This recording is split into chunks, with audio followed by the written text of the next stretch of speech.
Good morning, buenas tardes, bonne soirée, as the case may be, and welcome to this second panel, keynote, and on the second day of the Global Forum for Democratizing Work.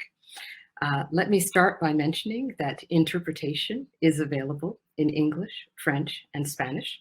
Click on the Translations tab in the column on your right, choose your preferred language, and then leave the auto volume button activated.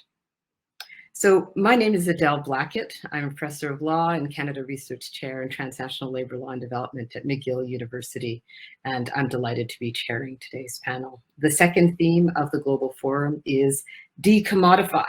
And at the outset of the COVID-19 pandemic, the 2020 manifesto recalled international rights and principles to work, to free choice of employment, to just and favorable conditions of employment, and to protection against unemployment, and to equality in employment, all in the Universal Declaration of Human Rights. Indeed, the theme of commodification echoes the 1919 Peace Treaty's mandate and the ILO's Declaration of Philadelphia, reminding us that labor is not a commodity, but also that lasting peace can only be established if it's based on social justice.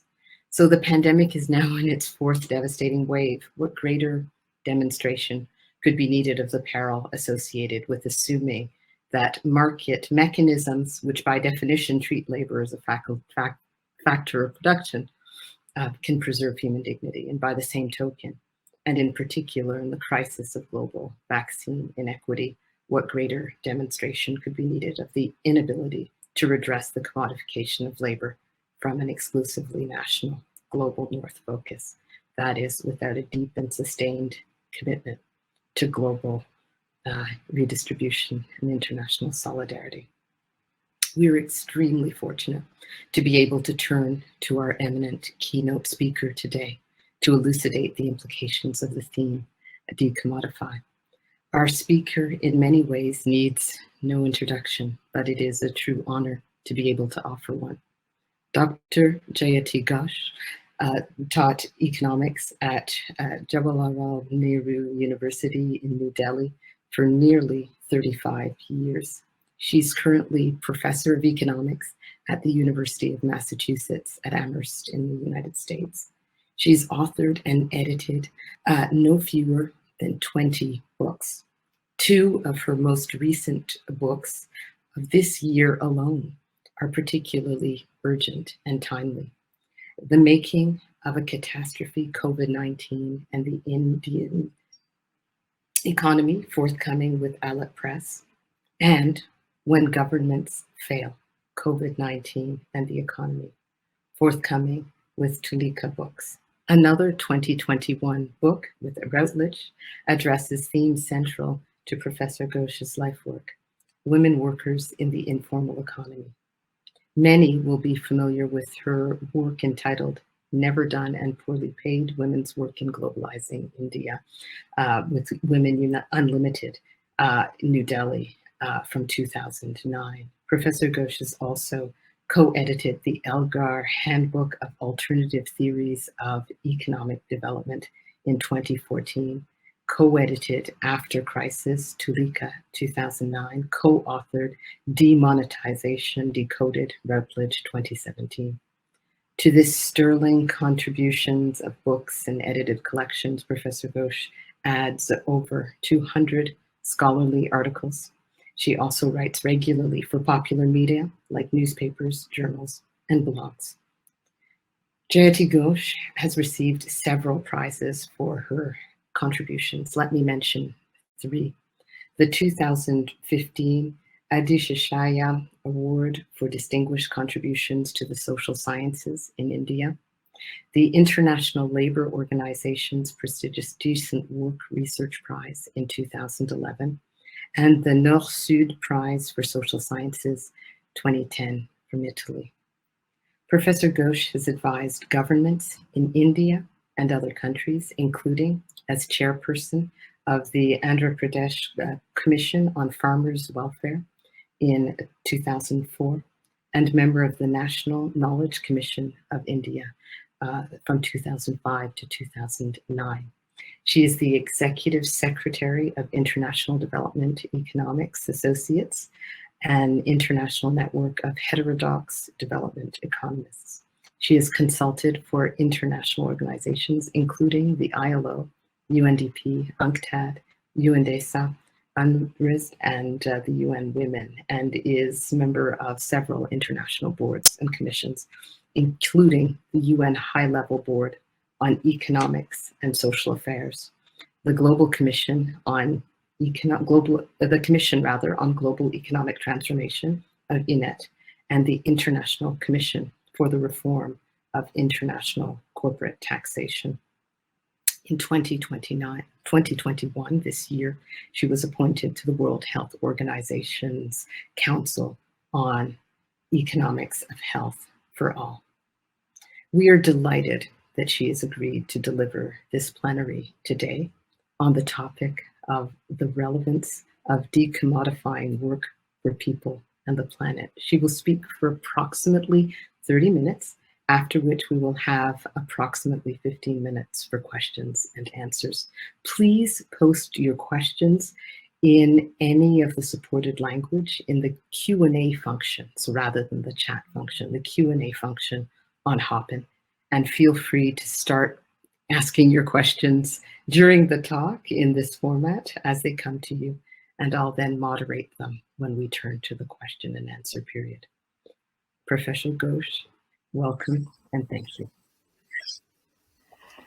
Thank you so much, Adele, in fact, for that very fulsome introduction, which I feel quite embarrassed about. But it is such a pleasure to be part of this global forum. I am so excited at the ability of the organizers to generate so much international response and to create, I hope, what will become a movement to establish the principles for democratizing work all over the world. So it's really a very great pleasure to be part of this. Thank you. And it's also a great pleasure to meet you again after so many years. So let me confess that I'm going to take this issue in a slightly different angle.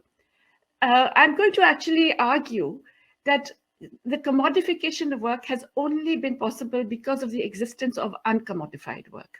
And let me explain what I mean by this, but I also will argue that if we are looking at the importance of democratizing work for people in the planet, that we cannot ignore the huge volume of uncommodified work that goes on and acts as a massive subsidy to the formal economy and to the work that we see as commodified.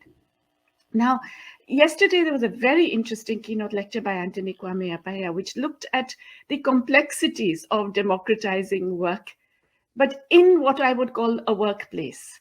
It was very much workplace oriented. And I think maybe we have to actually extend our horizons beyond that. Not maybe, most certainly. We have to extend our notion of work well beyond what used to be seen as workplaces, traditional or even modern workplaces of different kinds. Because a very large amount of work, a significant proportion of work in the world today is done in ways that are not seen as economic activity. They are not remunerated, they're not socially recognized, and therefore, they're not commodified, but they are nonetheless essential, and they really form the substratum on which the whole commodified economy depends. Now, what is this work? The ILO in 2014 and the International Conference of Labor Statisticians in 2013 actually came up with an extended definition of work, which expanded the idea from the earlier dependence on what are called the system of national accounts activities, or the so-called economic activities, to all activities that enable consumption and activity or improve the welfare of people, including those done within your household and for yourself. Now, that's a very significant increase in the notion of work. Earlier, work was, or economic activity was really defined in terms of what you did outside your home or outside your own personal requirements. This recognizes work as a much larger phenomenon and recognizes that employment, that is paid work, remunerated work, commodified work, is only a subset of that larger phenomenon of work. Now, what is all this other work? It's dominantly what we would today call the care economy, which includes basic care activities, that is looking after other people, looking after the young, the old, the sick, and those who need looking after, the healthy who need looking after in other ways, in cooking, in cleaning, in a whole range of other things, but also extended care activities, in provisioning for the household, ensuring water for the household, a basic need, ensuring fuel wood for the household, ensuring a whole range of other processed goods that households require. So care and extended care activities account for a huge amount of work. And how do we measure this? Well, the only real way we have of measuring this is through unpaid labor time. So it's really time use surveys that give us any indication of how much unpaid work is performed. There have been quite a few now across the world, and the global average for unpaid work suggests that women and girls perform about 70% of it. In some countries, it's even more. In some countries, it goes up to 85%. My country, India, is one of those examples. But broadly, it's the dominant part of it is performed along gender lines, if you like, by women and girls. But there is a significant amount done also by men and boys. Now, this care and extended care activities, it's not just that they are very significant, but in many economies, they are growing. And the unpaid element is growing. The most blatant case of this is my own country, India, where we have a significant decline in recognized employment participation of women, but a continued, sustained level, high level of the women involved in all of these care activities. So we have codes in our national sample surveys that establish whether women are doing the so-called household duties and also extended care, like fetching water, fetching fuel wood, kitchen gardening, poultry raising, looking after domestic livestock, tutoring children, all of those things. And if you look at the official data on women's workforce participation, then in terms of the recognized employment, women constitute right now only less than 18% of women above 15 years of age are employed. But if you look at all of these other activities, it's 86%, which tells you something about what this decline in recognized employment has meant. It's really meant a shift from recognized commodified work to uncommodified, unrecognized, unremunerated work for women in India. But this is something which is happening across the globe. It's not just in India. There are many countries in which there's a significant increase in unpaid work. And a lot of that has to do precisely with all of the various crises we are facing. The economic and financial crises, which force governments to adopt or encourage governments to adopt austerity policies, which pass on a lot of the burden of adjustment onto households in the form of unpaid work, the ecological crises that have created lots more requirements for increased time spent in unpaid work. Fetching water, for example, there's a UNICEF estimate that every day 200 million hours are spent. 200 million hours spent every day on fetching water. And of course, mostly it's women and girls who fetch the water. But this fetching water has become more and more of a problem as we have desertification, as we have declining water tables, as we have salinity of water, as we have local poisoning of water supplies, etc., etc., etc. You find that the combination of climate change and ecological changes has actually led to an increase in the time required to do this basic fact of fetching water. And of course, climate adaptation has generated all kinds of new demands on unpaid work. We know about food shortages locally. We know about air pollution and the implications for human health. We know about the displacement resulting from climate change. We know that all of these require people to adapt, whether or not the governments and the societies as a whole are enabling the adaptation.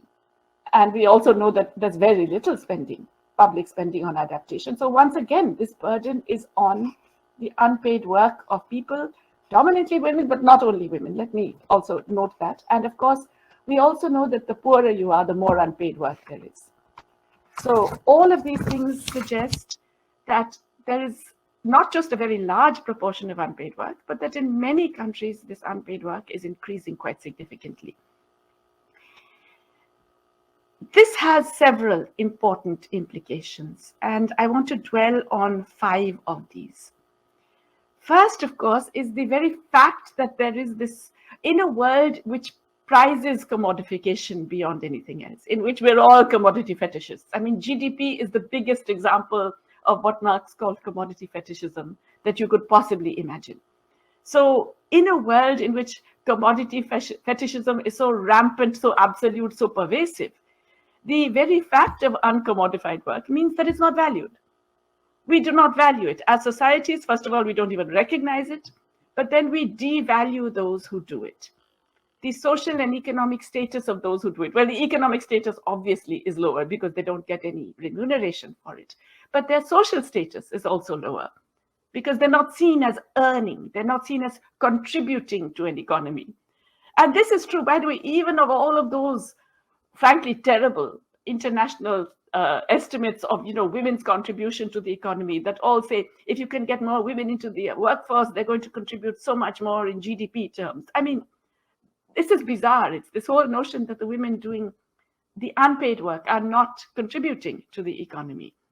Yet, this is so pervasive even among some feminists who kind of fall into this trap of saying we have to prove that it will generate more GDP if we can encourage more women in paid employment.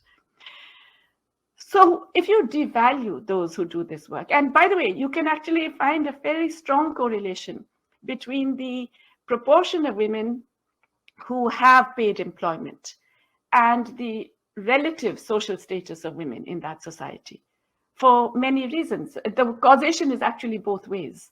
The causation is also that when there are more women in paid employment, they are able to demand better, higher social status, but also the lower status causes women to be rationed out of available jobs much more dramatically and sharply. We have seen this in the COVID-19 pandemic, where women have really been the ones first to lose their jobs across the world. And it's the rationing, if you like, of available employment, which deprives women, relatively speaking. The second implication of all of this massive unpaid work is that those who do it, when they do enter the labor market, they face worse conditions and lower wages. In other words, when society sees a bunch of people, I have mentioned women because that's the dominant force, but there are many discriminated categories. In India, it goes by caste, it could be by ethnic group, by race, by a whole bunch of other categories of social differentiation. When the people who do a lot of unpaid work enter the labor market, they typically face lower wages and worse conditions. And once again, there's a very strong correlation between the gender wage gap and the proportion of women who have paid employment. A negative correlation in this case. The less the women in recognized work, the larger the gender wage gap. And I suppose it's broadly the underlying, if you like, social axiom is that if you can get their work for free, why do you want to pay them very much? And this translates also into lower reservation wages for women. Women typically expect or demand lower wages than men. It's not just social conditioning, it's also the way in which these labor markets then get segmented and structured. The third implication, of course, follows from the second one, that women then get concentrated into low-wage occupations. And wherever you find a large proportion of women, you will find that that occupation tends to have lower wages than even similar occupations for those with similar skills or similar levels of education. And that wage penalty, interestingly, extends even to men. So male nurses or male kindergarten teachers or male, et cetera, tend to get less than similarly skilled workers in different occupations. The fourth implication is something which is inadequately recognized, I think, in public policy. Well, actually, all of this is inadequately recognized. But one of the things which even progressives have been slow to catch on to is the whole issue of time poverty. We all know about multidimensional poverty, about how you can be not just income poor, but you can be poor in terms of food, in terms of the housing, in terms of your capacity to access health or education, to achieve any of your capabilities. All of these have been discussed, and now we even have a multidimensional poverty index. But we do not calculate time poverty. And that's very important, because time poverty, in fact, doesn't really afflict, all these high-flying executives who are doing their presentations on the laptop on international flights, etc. That's the usual perception of time poverty. It really affects the poor much more.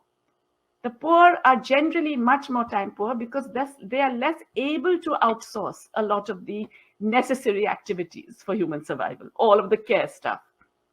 So, maybe you and I can be sitting here in this relatively comfortable situation because we can outsource some of those so-called domestic activities. Whereas many of the people whom we outsource it to cannot afford to outsource that and have to go back and do all of that for their own families and themselves. In other words, they face that double burden. Now, this time poverty has several implications. Of course, it's bad for the welfare of the people who are so double burdened. In other words, they have less time for leisure, for relational activities, to participate in society, even to have a voice in society. So there's a lot of welfare implications for the women who are affected. But in fact, the time poverty also affects the material poverty of the household. Why? Because a woman who is very time poor, who is, let's say, involved in a very arduous job, which also entails a long commute, and then comes home exhausted, and then has to do the cooking, cleaning, looking after the children, etc., is not able to do those tasks very well. Is going to do them necessarily worse than someone who can spend the whole day doing them. And therefore, the quality of the goods and services that family gets will necessarily be less. In other words, time poverty is not just about another dimension of poverty. Time poverty feeds into, there's a negative feedback loop between time poverty and material poverty. So households in which adults have greater time poverty are also households in which the quality of the material goods and services that are being delivered in unpaid fashion are lower. And that can relate to nutrition, that can relate to cleanliness, that can relate to education of children, that can relate to the care of the elderly or the differently abled. All kinds of things are affected in that. The fifth aspect is that, I've been saying there's a lot of discussion about how, public policies are gender blind. And this is a thing that we feminists have been very, used to saying, oh, this thing is gender blind. I have done this myself. Talked about the gender blindness of public policy. I'm now convinced that governments are not gender blind at all. They are fully conscious of what's going on, and they are utilizing and exploiting this to achieve greater degrees of, well, first of all, cheapening the expenditure that they need to put in public services, And secondly, in pushing austerity measures as the first kind of, immediate response to any fiscal stress, is that you can cut social spending, you can cut various provisions which relate to care, because you know those activities will be done within the household. There is this huge buffer of the unpaid care economy that will absorb that shock. And so I don't believe governments are gender blind. I think governments exploit this existence of uncommodified labor, just like capitalism in general does, and employers do. But so do governments. Once again, a very egregious example of this is in my own country, India, where we run a basic child, pregnant mother and child nutrition scheme and a national health scheme on the basis of massively underpaid workers, women workers, local women workers, who are not even called workers or employees, because then they would have to be paid the minimum wage. They are called volunteers or activists, and they are paid a fraction of the minimum wage, with hardly any social security, with very little protection. During the pandemic, these were the frontline workers with the population, and yet they were typically not given the basic physical protection required, the social protection required, or even their wages on time in many cases. So we find that governments are able to exploit this existence of this huge stratified stratum of uncommodified work to further reduce the conditions of the commodified work. In other words, the larger the uncommodified work, the worse the conditions for the commodified work. And of course, that's true by gender, but that's true in society at large. That's true overall in an economy. Finally, I would say that there's another implication of this, which is that we all tend to fall for what is fundamentally a false notion of productivity. We typically define productivity across countries as GDP per worker. Now, GDP itself, really is a terrible indicator, and I don't want to belabor the point. I'm sure everyone here will agree. It leaves out a lot of critical things like the care economy, like these things that are now recognized as essential work for the survival of societies and the resilience of economies. But it also includes lots of terrible things. If you have a very polluting, congested, privatized system of urban transport, that generates much more GDP than a clean, green, efficient, cheap public transport system. If you have a system of really terrible, privatized health insurance, privatized health delivery, as in the US, that generates a lot more GDP than a completely free, publicly provided, much more accessible health service, like in Cuba, and so on. There are many examples of how GDP is a terrible indicator. But now we know that even the denominator is no good. We are not actually counting our workers properly.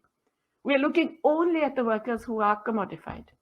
We are not recognizing that there's this massive substratum of uncommodified work, and that a lot of both economic processes and public policy operate to put further pressure on that uncommodified work. So basically, there's a massive subsidy that the uncommodified economy provides to the commodified economy. And therefore, if we want to democratize work, then yes, of course, we have to decommodify it. But that has to go hand in hand with dealing with this huge, massive substratum of uncommodified work.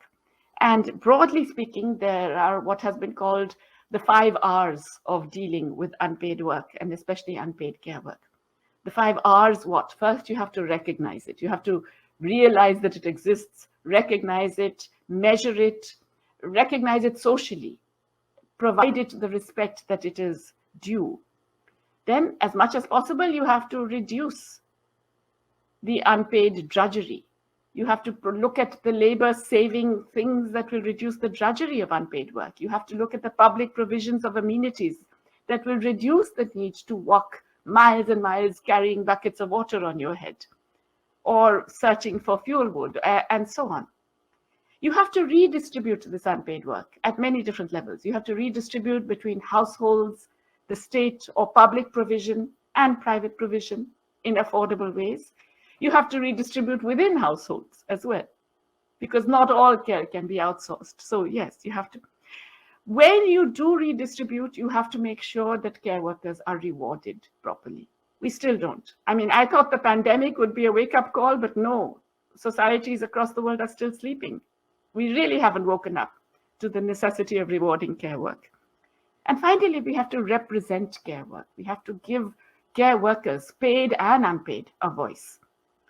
Now, care work is one example of this, but I think what this all means is that once we have a larger, more expanded notion of work, then we realize that we cannot decommodify, and we certainly cannot democratize until we bring in all of the different kinds of workers and ensure that we are making all work, not just humanly possible, sustainable, and so on, but also something that provides respect, recognition, relief to those who do it. Okay, let me stop here. Thanks.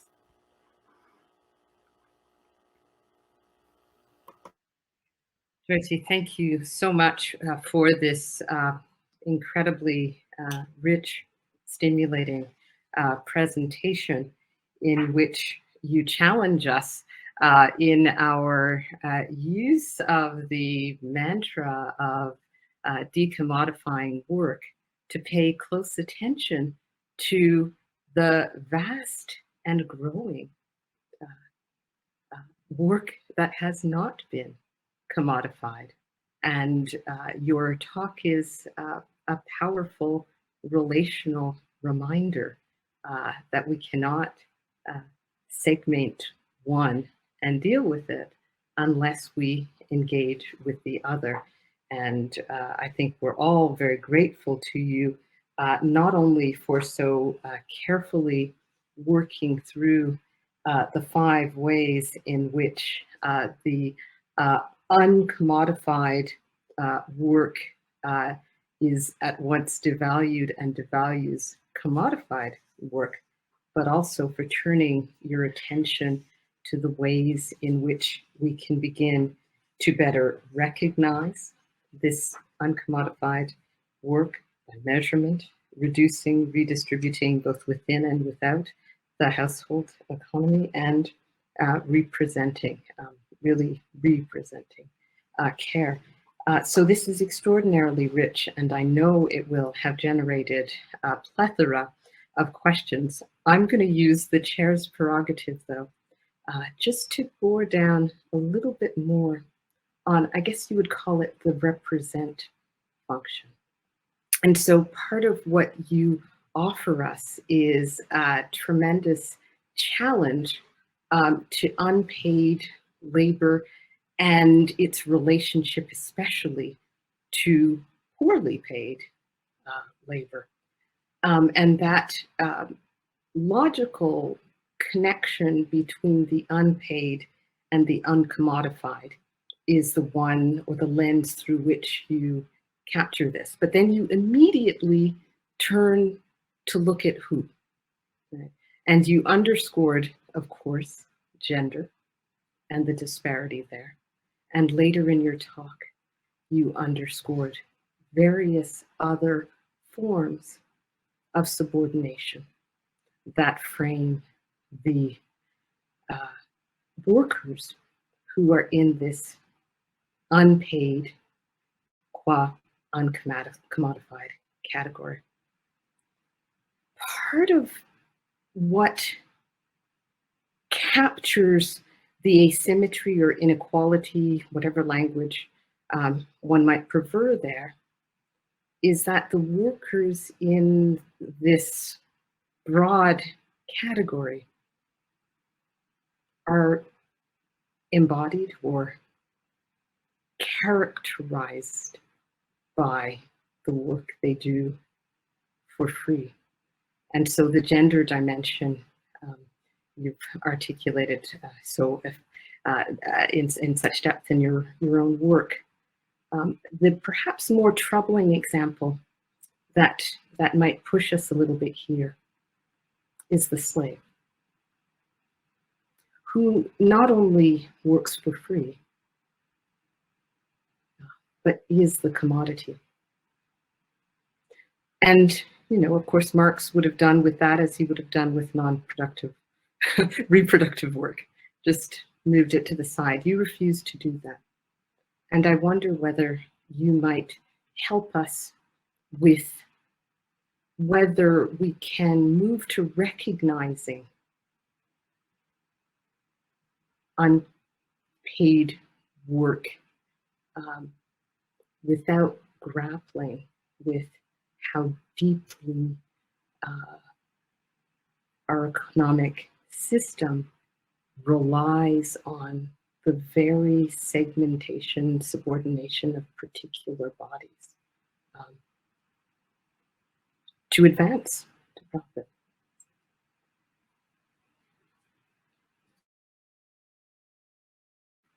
Your microphone, sorry.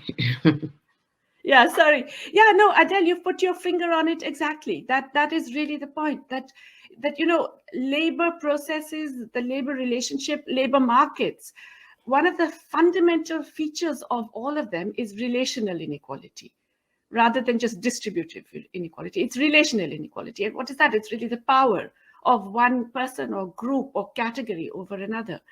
And when you recognize that, slavery is, of course, the extreme form. It is the deepest and most extreme form of relational inequality, where a slave has absolutely no power and is the property of the owner.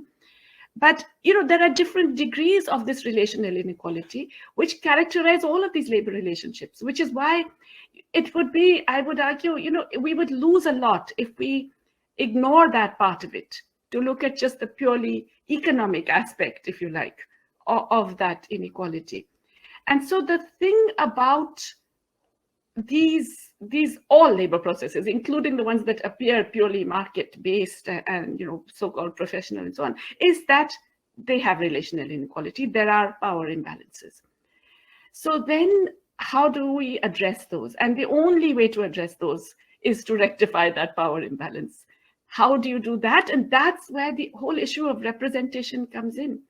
When you are fundamentally weaker, you cannot do this without associating with others, without working together with others, without cooperating, mobilizing, or doing whatever you can with others who are similarly placed. Because it's impossible to deal with such a relational imbalance, a power imbalance otherwise. So I think representation is crucial for both paid and unpaid. It's one of those things where, you know, you cannot rectify that deep inequality which characterizes all labor processes unless you represent. And there, you know, what exactly should be done, frankly, again, I think depends on the voices of those who are facing the music. In other words, the representation is also particularly important because it can't just be experts on the outside deciding, well, this is good for that group. And those making those voices heard means also getting those voices together. And of course, that's easier said than done, but, you know, there are more possibilities of that happening now, I think, than ever before. So there is a bit of hope on that front. So your bit of hope, as you put it, really eloquently ties together the theme of democratizing work with decommodifying work.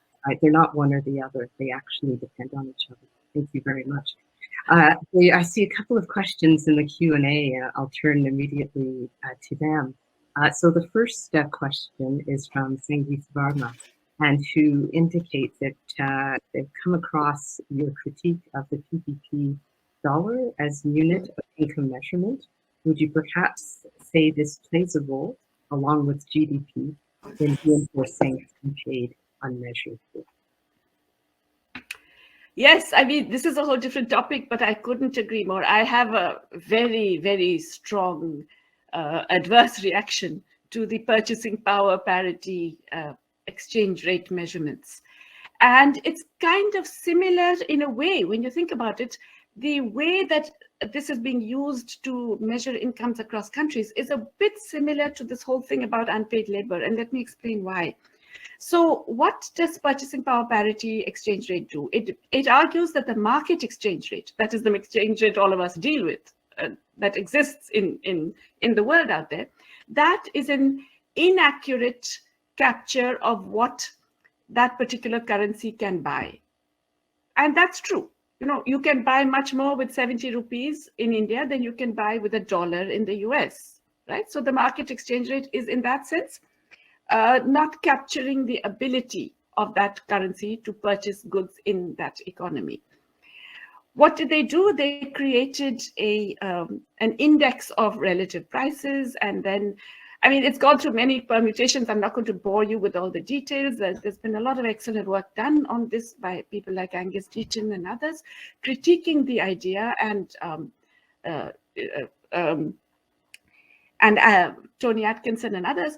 But basically, what they do is that they use some price indices across countries. Now they've got a little more sophisticated. They do it regionally.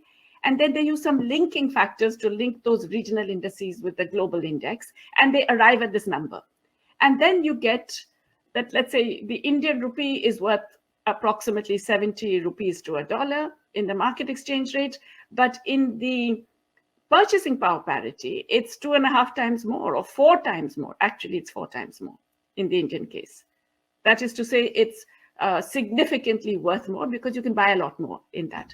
Now, let's ask, so there are many critiques of this. The basket of goods that you use, how that's static over time, the kind of surveys you do for the prices. I mean, all kinds of technical critiques of it. But I have a conceptual critique of it as well, which is that, okay, how is it that in India you can buy stuff so much cheaper than you can in the US?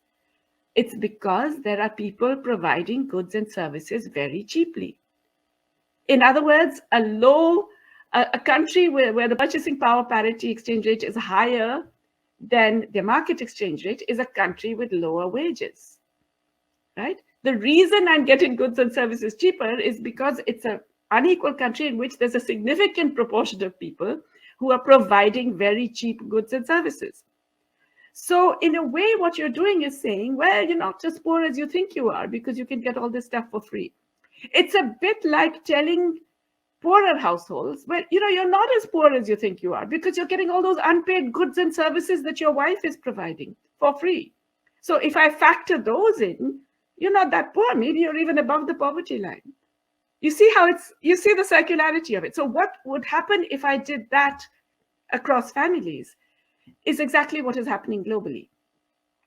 That in fact, the poorer countries in per capita GDP are the ones that end up having higher PPP exchange rates. So this is a way of underestimating poverty. And why is this a problem? Because now every international negotiation is in terms of PPP GDP. The climate change, WTO, everybody uses PPP GDP, not the actual one. Although trade, by the way, doesn't happen in PPP GDP. It still happens in market exchange rates. So does investment happen but the word WTO uses it, World Bank uses it for their international poverty line. They look at the PPP, which is a double whammy in a way.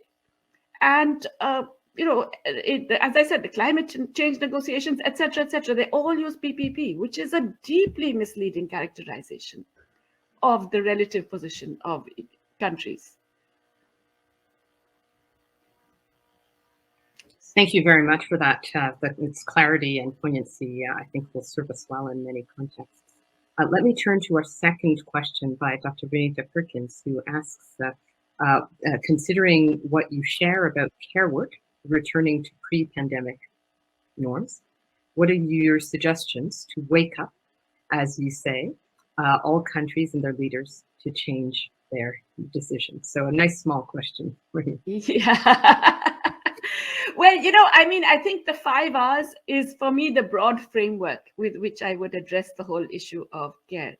But if I had to identify one thing which is absolutely essential to improve the quality of care and the recognition and conditions of care workers, it is public employment.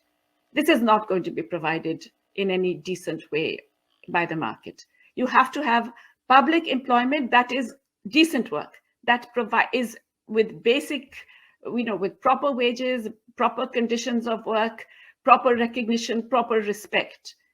And if you do enough of that, you will actually get all of the ripple effects, both the multiplier effects in terms of other secondary employment being generated, but also the better quality of life of everybody, the greater ability of men and women to engage in good quality paid work, etc., etc. So I think all the 5 R's, but within that, I think good quality, massively expanded public employment in care activities is absolutely essential. Thank you. Our next question is from Dr. Laura De Hybe, who thanks you and indicates that you mentioned work beyond the workplace at the beginning of your talk. And you couldn't help but make parallels, of course, with the gig economy, which erases the workplace even if paid. So she's wondering, how influential is the existence or absence of a visible workplace to the issue that you raised?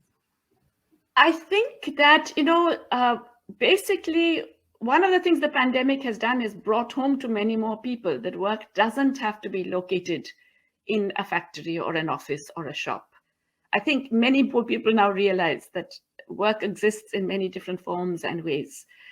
But the gig economy, of course, is one of those classic situations where it's not just the absence of a workplace, but often the absence of an employer.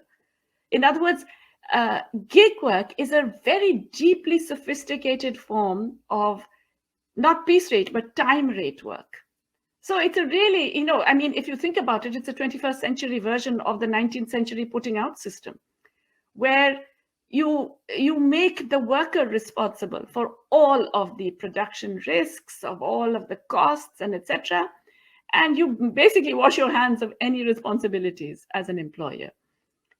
So when all of the taxi companies or the delivery companies can describe themselves as aggregators, relying on individual service providers, what are they doing? They are basically destroying not just the concept of a workplace, but the concept of an employer.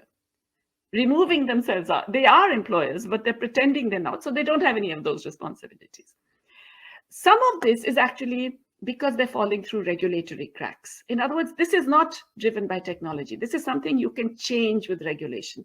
It is unfortunate that our regulatory practices haven't kept pace with innovation, but they can. I mean, there's no reason why we can't have regulation that says, too bad, Amazon, you are responsible for all of your workers. Or too bad, Uber, you have to actually treat all of those drivers as your workers. So I think some of it, as I said, is regulatory. But the gig economy brings out another element of work, which is also true of unpaid work, which is this whole element of self-exploitation.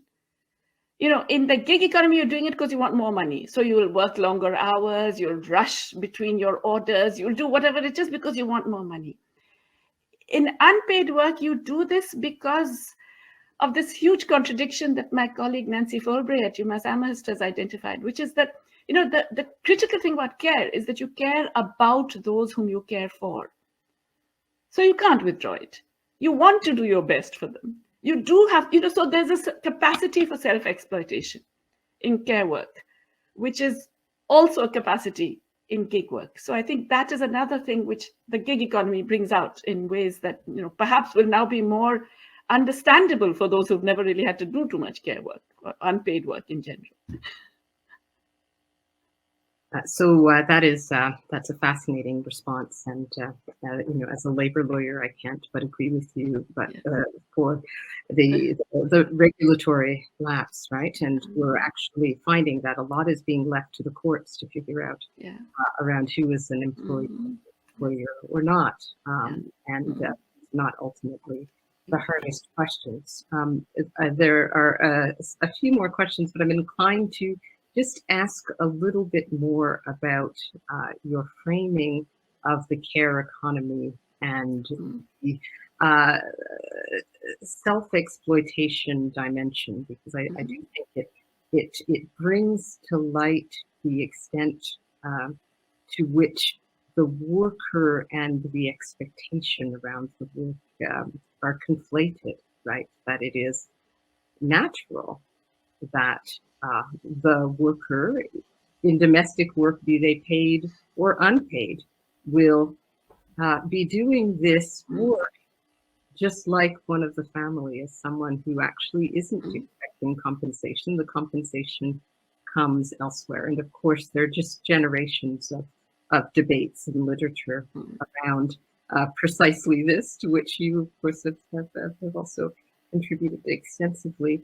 But I'm wondering specifically in the context of the pandemic, where we see people doing this care work and the actual cost to their lives could hardly be more direct.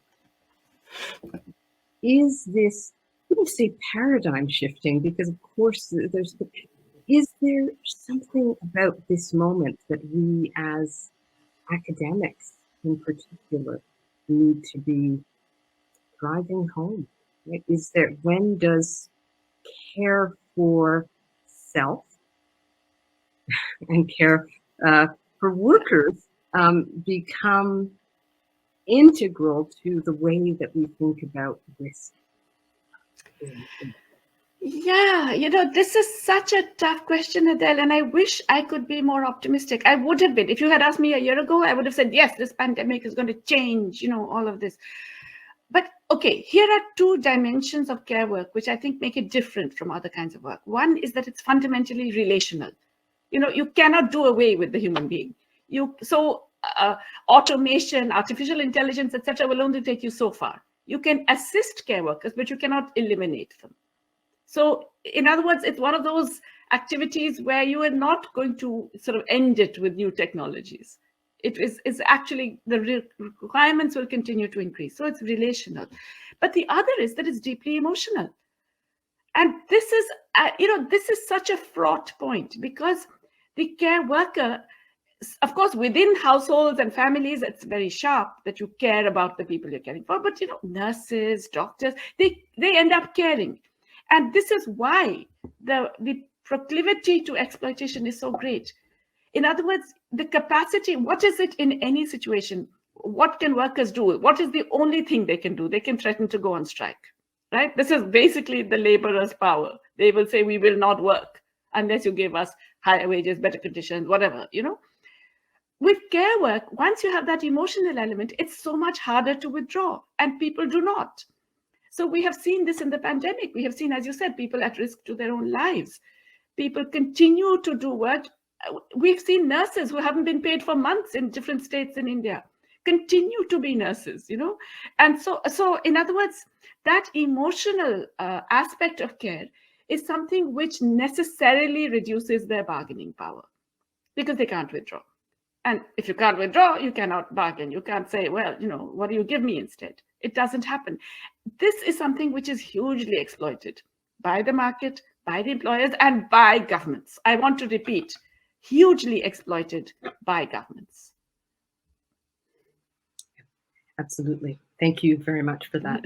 It's extremely poignant, and it really does push us to think about the way that, in a relational contract, which is the employment contract, how we actually legitimate subordination in relation to that.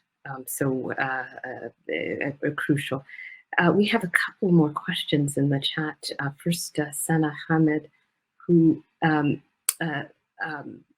is asking about the difficulties we're facing when finding and recognizing workers who have been invisibilized and devalued on account of both spatial, cultural, hegemonic factors. So wonder whether you might comment about that. We have lost your video, so I'm not sure if you are still with.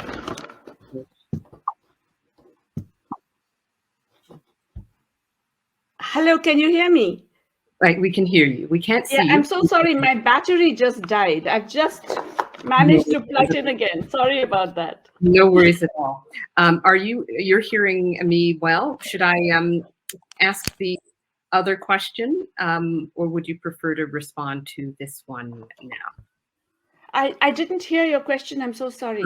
No worries at all. So Dr. Ghosh, Sana Ahmed asked or raised a concern regarding the difficulties we are facing when finding and recognizing workers who have been basically invisibilized and devalued on accounts of spatial, cultural, and hegemonic factors. And why don't I go ahead and ask the other question that's come in, given our time.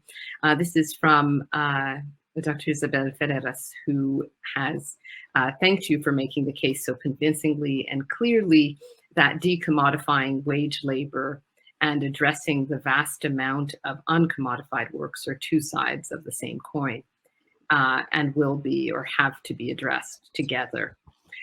So this is why, as we write in the manifesto, that a publicly provided job guarantee to decent and meaningful work is crucial and part of the public policy response to this two-dimensional problem. So she asks, actually, if you see any other key avenues. As I said, I'm going back to the fact of the 5 hours, but I repeat, I think public employment is absolutely essential. That's why job guarantee is such an important thing. I understand that there will be some discussion about job guarantees in the panel as well. And I think that's absolutely critical, because the right to work is but with dignity. And I think that part is essential. The right to work with dignity is essential, but the right to be recognized in whatever work you're doing is also essential. And it's only when you have that work being done in a more regulated fashion, in a more public fashion through public employment, that society as a whole will recognize it as valid work. So I persist in feeling that public employment is absolutely key, even in achieving all of the 5 hours that I have mentioned. And I think that in a way also deals with the first question, which is how do you address that? Because that public employment is not just that you must provide it, but you must be very conscious of the different categories of people who are deprived and discriminated against in different ways, by race, by ethnic category, by different kinds of other forms of discrimination. Thank you so much. And our final question comes from Tatiana Petchel, who asked, and it's quite related actually, whether there would be a way to formalize care work as a way to recognize it, govern it, setting legal frameworks in, and then she adds, in non-commodifying ways. Yeah, this, again, as I said, recognize it exists, redistribute as much as, get rid of the really drudgery part, reduce it as much as possible through the provision of public amenities, infrastructure, all of those things, labor-saving devices, etc. Redistribute to the community, to the public sector, to even private provision, which is affordable. And it can be made affordable even through things like, child grants and other transfers that enable households to access it. So all of these things are essential. I think it's important to remember that, care is fundamental to the quality of life, and all the standard ways in which people think about unpaid work now, that it's just going to happen, it doesn't really matter, it doesn't make much difference, it's going to happen anyway, it's no big deal. I think that has to change, and that can only change if that work is adequately recognized, rewarded, and respected in society. The wrong way to do this is further commodification. There are all these proposals that housewives should be paid a salary and things like that. That is the worst route to take. And of course, it not only further commodifies this, but it also is an excessive charge on poorer households. It's really the poorer households where there is more unpaid work because they cannot afford to outsource it. So I think it's important to decommodify through good quality public provision. And that's really the way in which you would set standards for the rest of the economy to follow. Wonderful. Thank you, Dr. Ghosh. That's wonderful. I apologize that I don't know why my video just is not coming on. Sorry about this. No worries. We're at the end of our hour, but it has been a full, rich, insightful hour, and we're extraordinarily grateful to you again for not only dealing with, as Isabel Ferreira says, the dual relational side of the coin between uncommodified and commodified labor, but also offering us the 5 R's as a matter of response, recognizing, reducing, redistributing within, without, and representing care. So Dr. Ghosh, on behalf of all of the organizers, I wish to thank you most profoundly for your insights and for your leadership on these themes. I wish to thank the participants, the people who have stayed with us and engaged so thoroughly with the ideas presented. And please allow me not only to thank the organizers of this forum and panel plenary, but also the behind the scenes folks who have ensured a rather seamless event. So Navina, Kyle, and Alexandra, and there are others as well. So thank you very much for this. May I invite everyone to please stay. There's going to be a 15-minute break. There are networking functions on this hop-in platform that you can turn to in the interim, and then we'll return for the panel discussion on the decommodifying of the job guarantee. So again, please join me in virtual applause for Adelle, thank you so much for all of that very interesting discussion and all the very insightful questions. I really enjoyed the session. Thank you. Thank you. Thank